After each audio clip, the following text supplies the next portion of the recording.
All right, Steve Pierson, welcome to the podcast. Thanks for being here. Thank you. My pleasure. Let me do some quick introductions and then we'll jump into topics. So, Steve is the Vice President of Global Pricing at Zimmer Biomet. Patrick is one of the partners at Holden Advisors, has a lot of experience in med devices. So, this is a med device themed episode. We've got a lot of topics on the docket around value, sales, negotiations, price setting.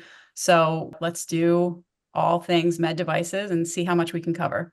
Steve, it's interesting. You came into pricing through finance. I came into pricing through sales and marketing. And as you mentioned, you reported in to sales, which conflict of interest, it's probably not the best fit.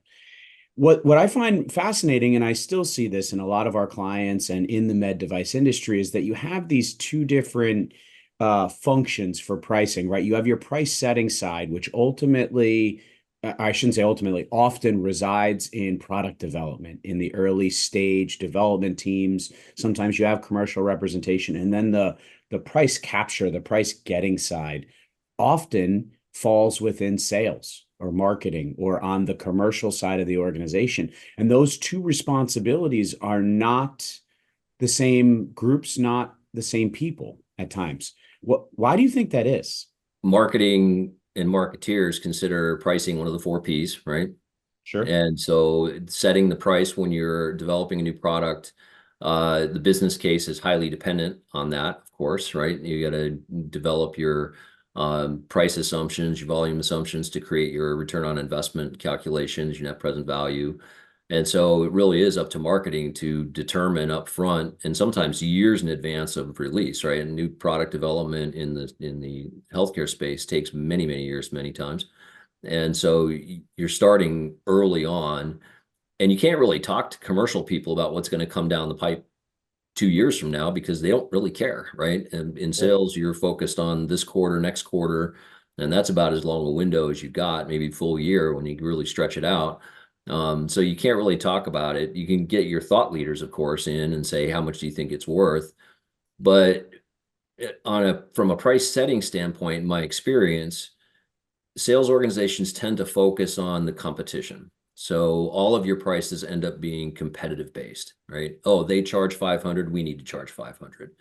And even if the solution isn't identical, even if our solution offers benefits beyond what the $500 solution offers, it very frequently from a commercial standpoint ends up being, but we have to charge what they charge, or our current product is 500, therefore our new product has to be 500. We want to be a standard of care. It's a big one in healthcare. Is we need to create a standard of care. Very difficult to do, by the way, but it's sort of the holy grail of medtech pricing is become a standard of care, the Kleenex of whatever it is, and therefore you can charge a premium and life is easy, right? And that's on marketing to do. So when they're setting prices, they're thinking pie in the sky, oh, we're going to have this new technology. It's going to change everybody's lives. Therefore, it's going to be worth a lot. And oh, yeah, by the way, it also generates a higher NPV. So, that's kind of the difference there. I think, when you bring products to market frequently, and I've seen this in every company I've worked in, and every iteration of every company I've worked in, the pricing is frequently like a last minute thought at release, right? It's like, okay, now we're going to launch it. Let's go out to the field, ask them what they think they can get for it. Business case be danged, right? Where you say, business case said we were going to get 500, go to the field. It's like, no, we can only get 400 for it. And so, that becomes a challenge. And at the last minute, you throw the price over the wall, see what sticks. And then, it's up to people like me in the pricing execution side of things to ensure that we're getting the value. Did we create the right value proposition? Has that been communicated well to the sales organization? Are they digesting it? And et cetera. And then, do we have the right negotiating skills in the field? Are they trained well to hold the value? And then a big part of it is incentives. Sure.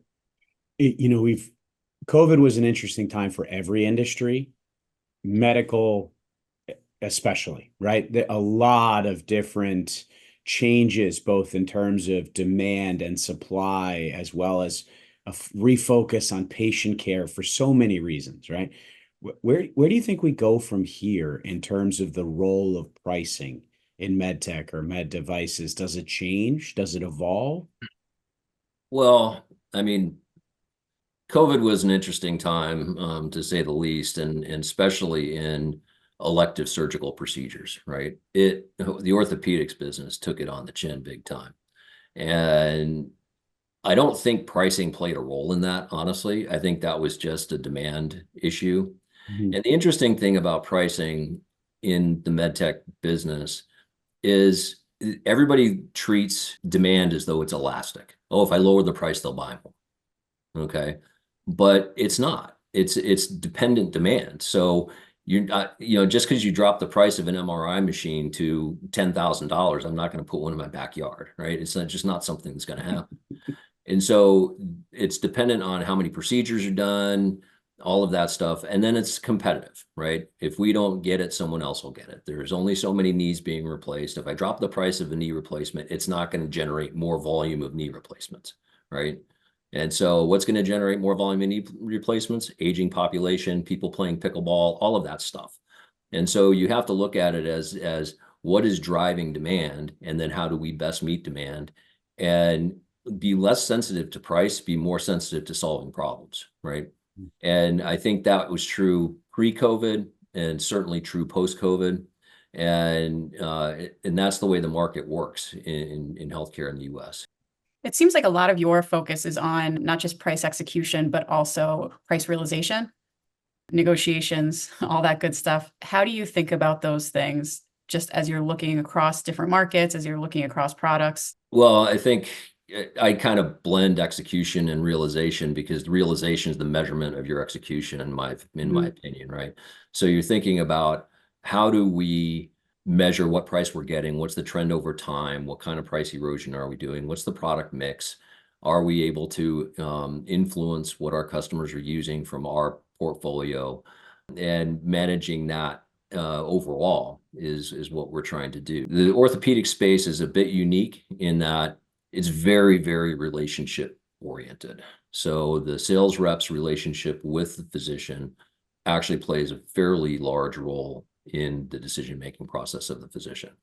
And the physician is not always the final decision maker. Obviously, in the ambulatory surgery center, they are, but in the hospital, they're an influencer. And so there you usually have a value analysis committee. And so for us, when we're talking about execution and realization, it's how do we, again, drive that value understanding to the hospital, to the physician, so they understand what our solutions do for them in the operating theater, in the operations of their facilities, and how can we help them get better, and then manage that process. And so that's that negotiation training. It's helping our sales teams understand how to get to the bottom of the problem for our customers. And then you're talking about the negotiations, like, okay, that's the absolute execution. But again, the realization is, are we getting the price we expected? And that they really go hand in hand, in my opinion. Something that we deal with our clients, and Steve, you and I have had this conversation before. This idea of a tiered offering, some call it good, better, best, is not new to pricing, right? That might be one of the oldest possible concepts in value-based pricing, which is allowing your customer to select into the product or service offering that they want, and having different price points loosely aligned with the value of each of those offerings. Now, in the last 10 plus years, I've seen that be put more into use in the medical space, medical contracting, GPO, IDN, hospital conversations than ever before. How do you see that progressing? This idea of giving choice, but being a little bit more rigid in how those prices are aligned to the tiers of products that are potentially being contracted. Yeah, I mean, I think there are several ways to think about it, and good, better, best. It's hard to talk about good, better, best in the healthcare space, because, like, oh, I don't want the good knee, I want the best knee, right? So you get into those kinds of discussions. But there are things like longevity. If you're a 55-year-old getting a new knee, you have different requirements than a 78-year-old getting a new knee. For sure. So there are some things there. I think for us, it's probably more around how do we wrap things around the solution, right? So good may be the core knee solution with maybe fewer options around the poly. Better means, all the options with the solution and maybe improve service. And then the best option leads to sort of gold-plated service around the full solution, something along those lines. So you can get creative. How do you get people to pay for those things? That becomes a little bit more of a challenge because not everybody wants to pay for all those. They view that extra services as non-essential. So you have to focus on who will pay for it, who understands that value, and help them understand that, and then focus on those who have the willingness to pay for it. Probably the bigger challenge in the healthcare space is that we want to offer the best solution to everybody equally, as opposed to really separating out and segmenting the market in a way that helps us obtain the best price, the best realizable price for a given segment. You mentioned that many of the buyers in this space are relationship focused. How often would you say you come across a true price buyer? It's pretty rare. I'd say the closest is probably the government because that's what they're measured on frequently. There are some ASC owners who behave as pretty stringent price buyers. We've seen some that have switched, in some cases, in our opinion, surprisingly on price. It's not unusual for them to come back. So in my opinion, and Patrick experienced this when we did our workshops with our sales organization. There were quite a few who felt that we have a lot of price buyers, and I have been in some situations where the customers are very much behaving as price buyers, and we've been locked out. We've actually held our price and been locked out of situations because of holding price, and the customers switch. They go to instead of being an all play type contract, they go to fewer players, dual source, triple source. And sometimes we win and sometimes we don't. That's not really price buyer, in my opinion, but there are price buying characteristics in those negotiations. You had mentioned analytics a few times in calls before this as well. Where do you see that playing a big role in some of your negotiations recently? Oh, it's absolutely critical. I mean, understanding what the trends are, what volumes have happened, what are we selling them today, and then bringing in external data where you can, such as whether it's from IQVIA or other government-based information around total number of procedures, et cetera. So you understand what the total opportunity is, you understand what we've been selling them, understanding exactly who the doctors are is really important. There's a finite number of orthopedic surgeons in the US, right? And a finite number in every country. And our guys tend to know who the doctors are, who the players are, and who they're loyal to and why. And so understanding all of that when we have a deal coming before us is critical so that we can make the right decision. You can oftentimes we get sucked into a negotiation and we start asking questions, who are the doctors? And oftentimes our downstream marketing guys are like, we're never going to get that guy, right? There's no, he's loyal to company X. There's no way he's going to come to us. And you guys are counting on his volume to make this deal make sense. And so we have those discussions quite a lot. So it's not just pricing analytics, it's other analytics around the deal structure. As you're maturing in these analytics and using them in new ways, different ways, as everybody is, right? I would imagine this implementation of Vendavo as a CPQ has also driven up a lot of different things around data, a vision for the future, how that's all going to go. Can you tell us a little bit about how that journey has been so far? Bumpy, in a word. Every iteration of every company I've belonged to has had data challenges. and they arise for many reasons.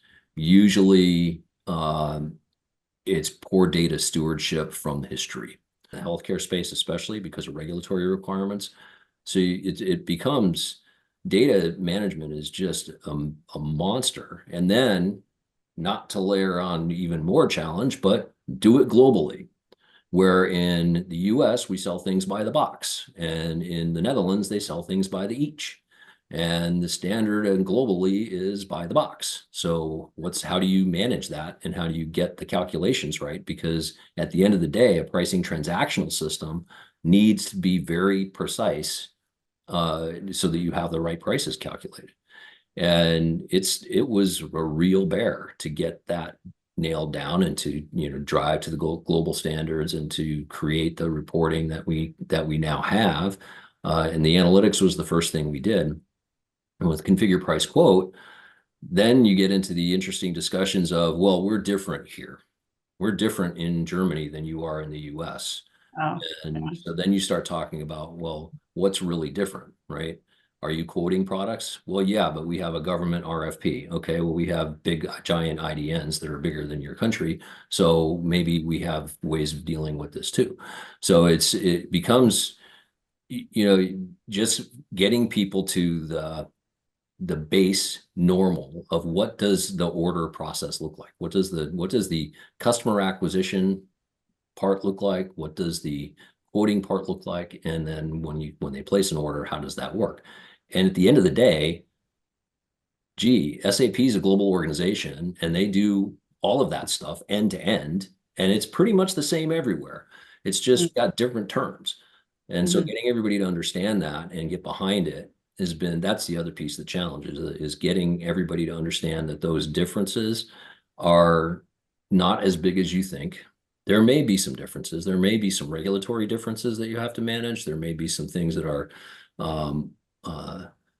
required by governments. That's okay. You manage through that. But the actual end-to-end processes aren't that different. And so when we were doing the global project, we went around and we gathered requirements and we honed them, and we got to the point where everything, we got it all into one place.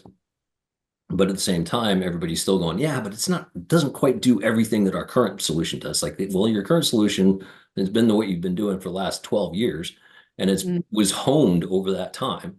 And this is new, and it's not going to do everything because, oh yeah, we're standardizing stuff too. The data is a real challenge. The change management's the real challenge.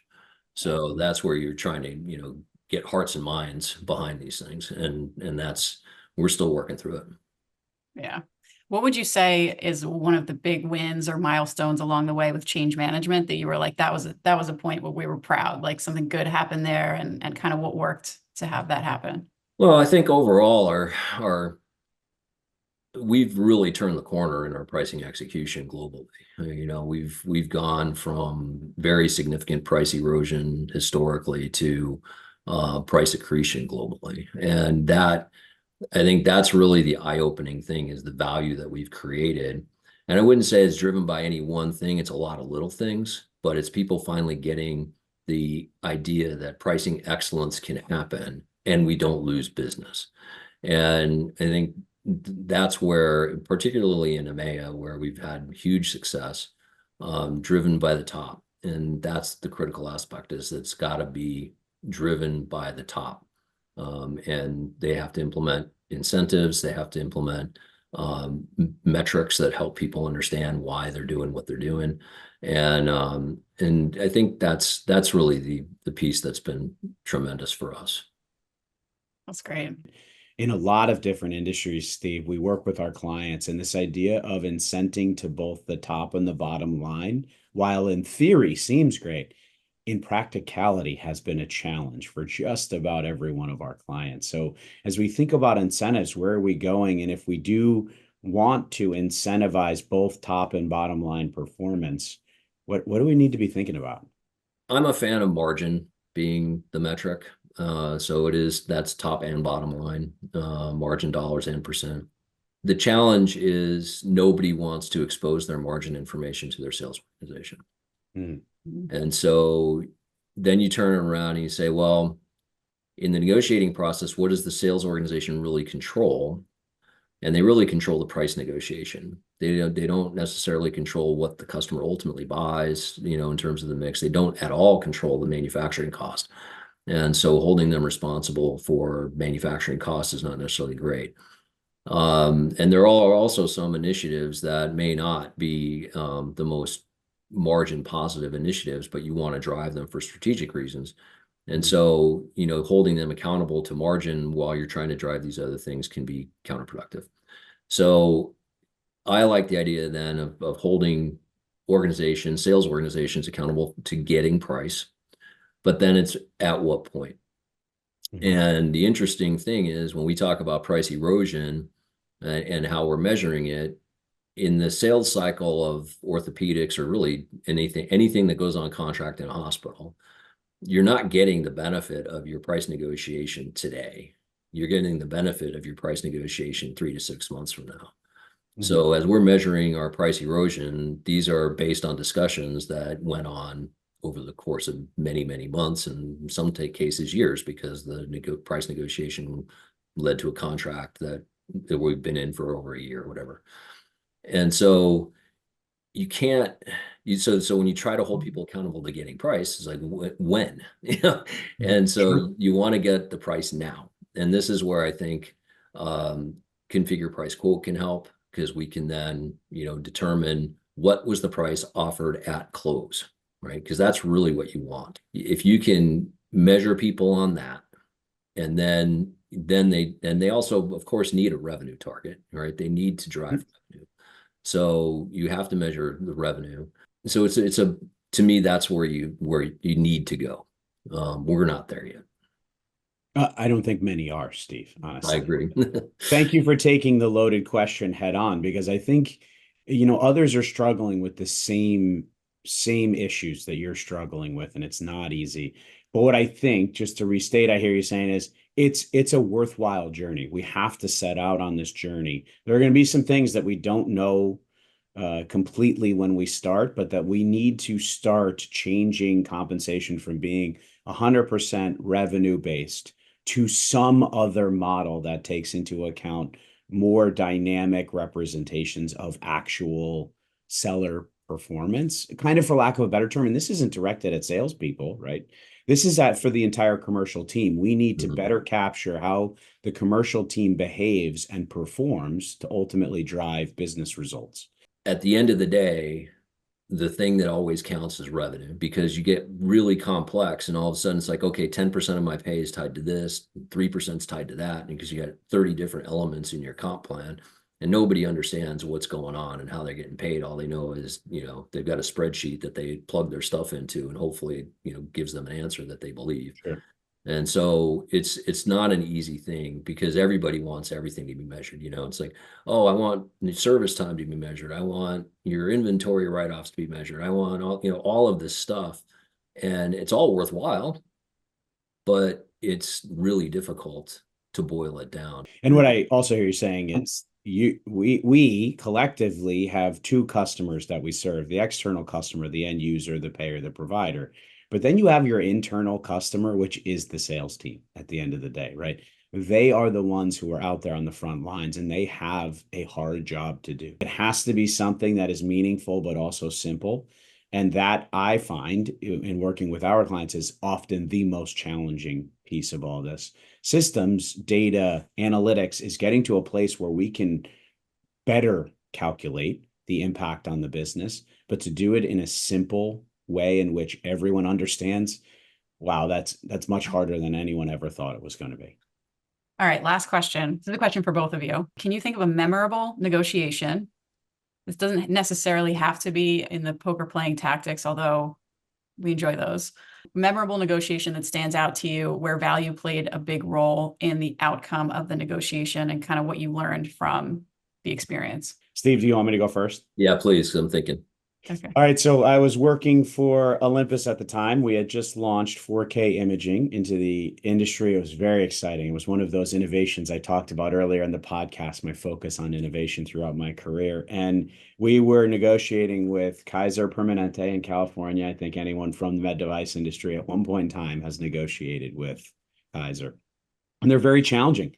They are clear that they want demonstrated value, and where they fit on their value curve is up to them. And I appreciate that they are managing to a very specific business outcome. And so oftentimes the higher price of innovative technology does not fit in their value curve. I'm not speaking for them. This is my interpretation of the way that they negotiate. And so we had, as Steve alluded to earlier, one of those multi-year negotiations that was ongoing. And it was the first instance for a multi-million-dollar contract in which we instituted tiered pricing. We talked about that earlier on the podcast as well, where we offered some existing technology alongside the new and innovative technology. And we worked kind of overanalyze the health system to better understand which institutions within, which hospital systems within Kaiser would best benefit from which imaging systems. And it was the first time, again, that tiered pricing really changed the conversation from a pure price play negotiation to an analysis and partnership around what was best for the total health system. And so that I saw it play out real time. In the beginning, the negotiations, the conversations were very contentious. Everything was really focused on price. And 6-9 months in, multiple meetings in, we were able to change that conversation. And I believe create a more constructive environment to figure out what was best for the entire system versus hyper focusing on just one aspect, which would have been at that time price at point of acquisition. That's excellent. It's an excellent example. I've got a really good one from many years ago in the patient monitoring space. It was a negotiation with another large influential healthcare system, Johns Hopkins, and they were doing a reverse auction approach. So it was an online bidding process. And one of our downstream marketers was leading negotiation. The customer was negotiating price, and they, our guys we had some guys in our sales organization were like, we gotta go higher, and discount. And this guy's like, this is round one, guys. We got to hold some in our back pocket. We can't just give it all away now. And so he was leading the negotiation, and he was getting so much pressure to drop, and he wouldn't. And so the customer came in and they said, well, you guys are, you're not close in your price. We can't continue moving forward. And our guy was like, well, let me see something here, because I want to understand the specification to which you want us to bid.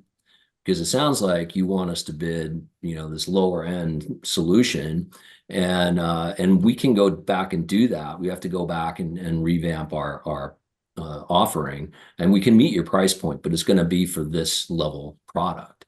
And they said, no, we want your product, and they kept us in the negotiation.